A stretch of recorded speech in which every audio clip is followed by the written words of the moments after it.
that Heckler out on the golf course, who had a lot of guts. Yeah, he did. Pretty good putter, too. Yeah, you could say he had guts. You guys, you know the Ryder Cup is that biennial tournament, a lot of competition between the U.S. and Europe, and that's where it happened. You know, they call golf the gentleman's game, but one man not really acting like a gentleman at the Ryder Cup. He was heckling the European team during their practice round. It happened right here. The team, including Rory McIlroy, continued to miss this putt. It was a short one, roughly 10 feet. The heckler wouldn't let up, so they said, you know what, why don't you come in here and do it better? They invited him onto the green.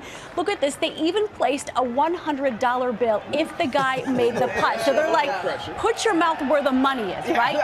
He lines it up. And you guys, you're never going to believe what happens next. He said that he was sick to his stomach right here.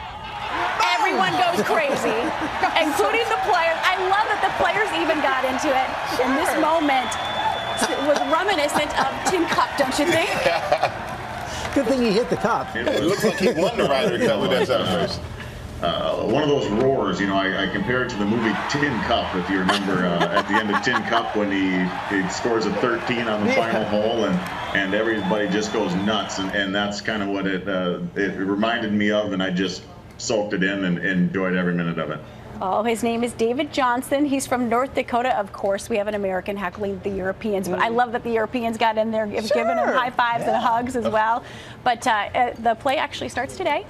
The U.S. has lost 5 of the last 6, so Hasn't been a good run for us. No. Yeah, I know. He's going to frame that $100 bill, he said. Yes. Yeah. You think he should frame it? And if we don't win this year, we still got David Johnson. I tell you that. That was good. We could recruit him for next year? in 2 years. I think that's a good idea.